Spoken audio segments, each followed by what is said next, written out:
Would you like to tell me more about this, Mr. Gatsby? He loved her. She was his inspiration in life, and everything he did, it was all for her. And who's this she you're talking of? My cousin Daisy. Gatsby was my true friend. He treated me like a person while the others treated me like a peasant. Common street trash. Gatsby is the most compassionate and caring person I've ever met. And if only more people were like him, the world would be so much better. This Gatsby man sounds truly extraordinary. Oh, he was. But like everyone else, Gatsby too had his demons. And in the end, that's what pushed him too far.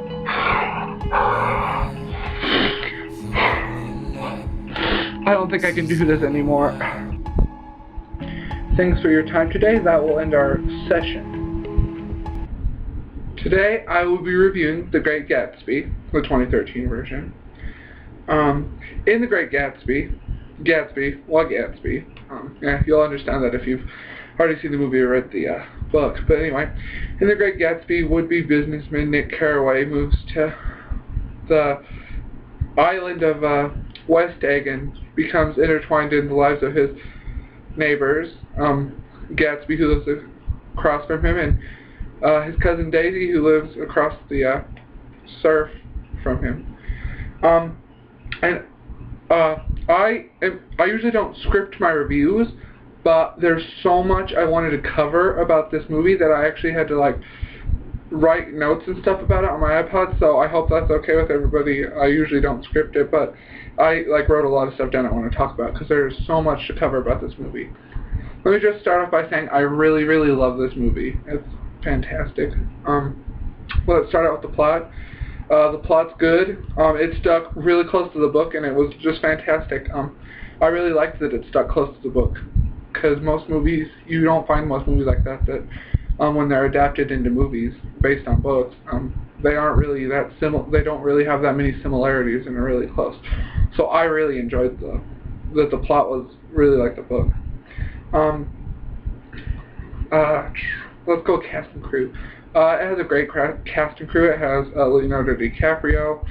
I'm pretty sure I've seen Carey Mulligan in a couple movies. I don't know. She looked familiar. I've seen some movies with Isla Fisher. I like her.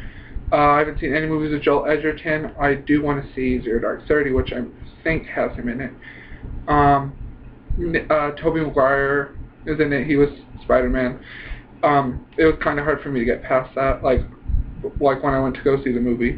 But like once the movie started and stuff, I kind of got over that because before the movie came out, I was kind of like not so sure about it because he'd been Spider-Man and I just kind of had that image of him, kind of like with like Daniel Radcliffe being Harry Potter and all that.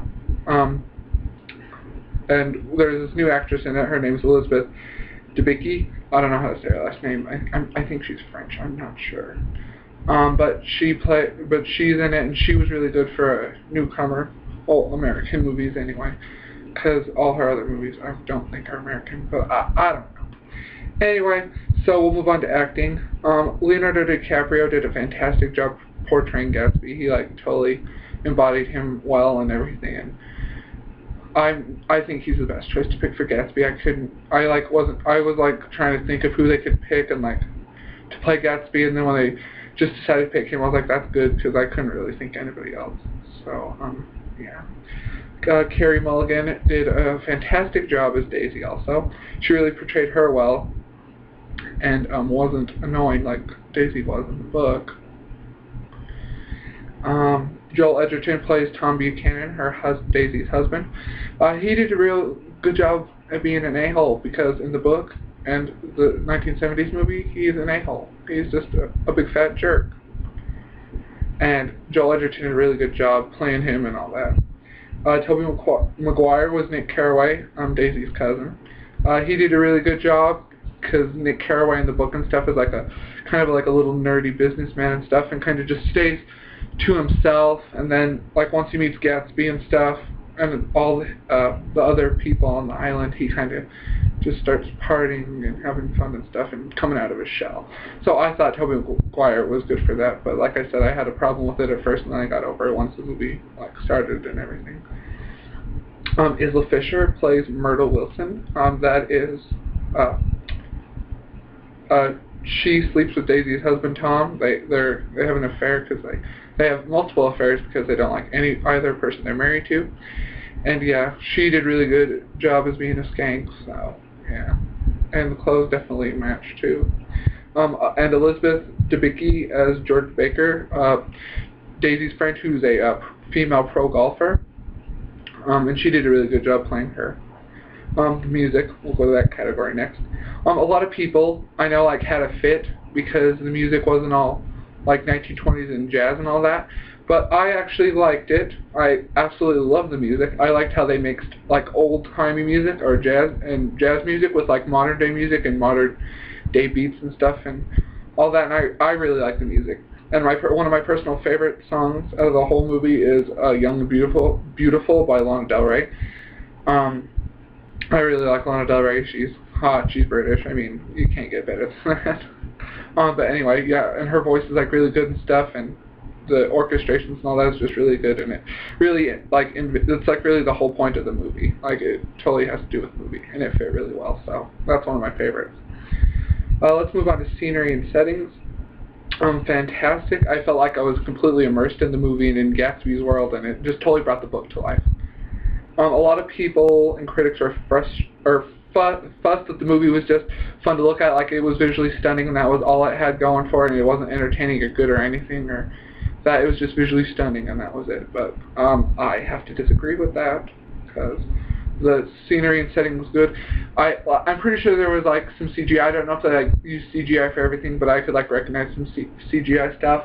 But I liked the scenery. It looked pretty and stuff, and the dresses and everything, and the lighting was good, and it just made everything look it was kind of looked like a dream. I don't know. It just looked really good and really fancy and stuff, and it just there's no words to describe how good it is. Just go watch it, and you can see for yourself.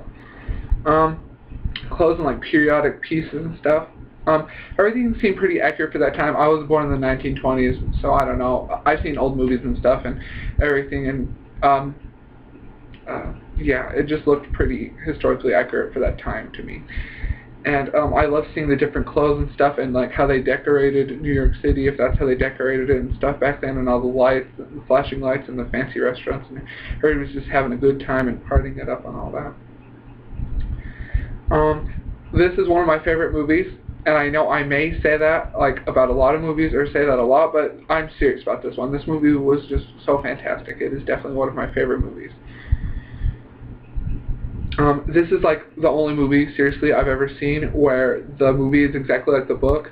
And I made sure they left out a few minor details, and as the part at the beginning where Nick is talking to the doctor, or at the I don't know, the therapist, but for most of the part, it was exactly like the book, and I really, really like that. And that, like I said, this is the only movie where I've ever seen that. The Harry Potter books weren't even that close to the movies, but this one, it was dead on, exactly just like the book, and I love that. And for that, I commend Baz Luhrman for that, and taking time to make it exactly like the book, and putting his heart and soul into this movie, because I felt that he did that. When this movie came out, there was a huge internet war. I remember reading a bunch of different articles. The critics, like I said, just said it was visually stunning and it wasn't that great, and F.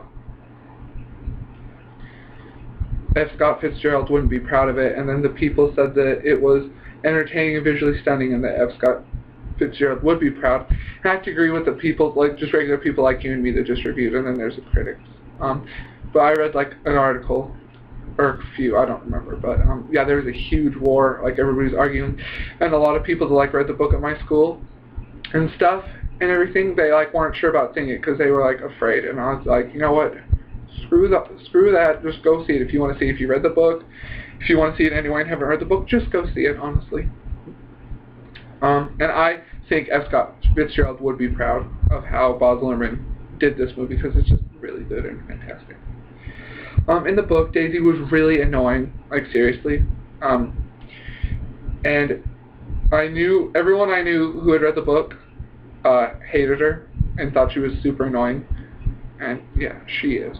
In the 1970s version, Mia Farrow, I don't know how to say that. We'll go with Farrow. She played Daisy, and she was a good actress and everything, but she played Daisy's part really well, and they made her really annoying, and it was so annoying. I would get perturbed so much because it would be just like her in the book, and it's just get off the screen. But despite that, I really liked her performance in that. But however, I loved Carey Mulligan's portrayal. I didn't find her annoying, and thought she embodied Daisy well without annoying me at all. She did really good.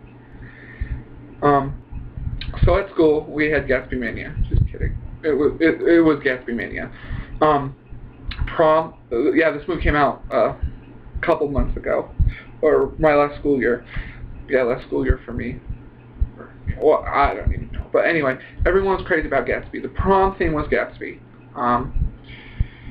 All the AP Advanced Placement English kids were reading Gatsby for AP English. So they were excited for the movie. And yeah, everybody was just excited and crazy for Gatsby.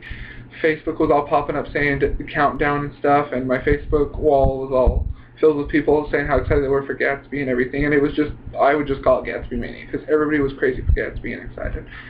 And I got drawn into it since I couldn't, I didn't go to prom, but I read the book because I wanted to see the movie really bad. And my friend was like, her name's Rachel, and she's like, you should read the book. And the book is really tiny. It's only 180 pages or something. It's really short, but it's really good. It's just like the movie. And I read it, and I loved it, and I finished it a week or two before the movie came out. So I was super excited to go see the movie. So I was kind of drawn into Gatsby Mania. And I read the book before I went and saw the new movie, and I watched the 1970s version of Gatsby, and I just got Gatsby Mania down. So was my school. Everybody was all crazy. So I thought I'd just say that. So I'm going to just conclude this now, since this is 11 minutes. Yeah, this is 11 minutes, but it's worth it because this movie is just good. I absolutely love this movie. There's no words to describe how much I love this movie. My friend Jordan, yeah, she's a girl.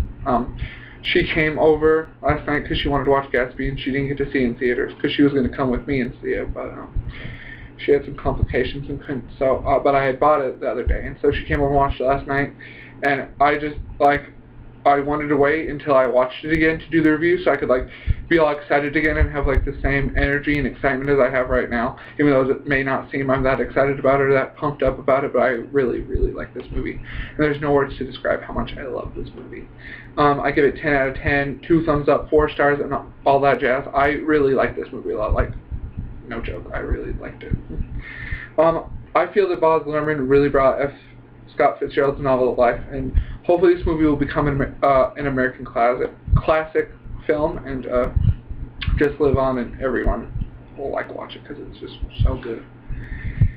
So go rent this movie, or heck, go buy it. Honestly, just go. It truly is a great movie. So thanks for watching this review, and I'm glad I actually had time to do a review since I've been so busy lately, and I know I haven't made YouTube videos in forever. But I'm glad I actually found time for this one. My friend Caleb, he tuned my cello for me because he's really good in orchestra class. He was really good at tuning and all that stuff. And so he tuned my cello for me, and it sounds fantastic. In my opinion, it sounds fantastic. I mean, I was in orchestra for 7 years, so it sounds really good. And I deleted my Young and Beautiful video because I was getting a lot of negative comments on it and stuff. So, but I played it the other night on my cello since it was tuned, and it sounded way better than it did before. The notes were in tune and everything, and I listened to the song a bunch more, getting ready and excited and pumped up for Gatsby. So I will do a redo video of that and post it as soon as possible. So there will definitely be some more cello videos on the way. I did finish reading the tragedy paper. Like I said in my last literature, Hayden, I was going to read that, and I've read a bunch of other books since then. But I'll review that, and I haven't had time to write poems, so I'm going to do that I'm going to do that video without poems. It's going to be the book review and everything. So yeah, thanks for watching this review. Go out and watch The Great Gatsby. Watch both versions, actually, but just go watch this one right now because it's just so fantastic. It's way better than the 70s version. And So thanks for watching.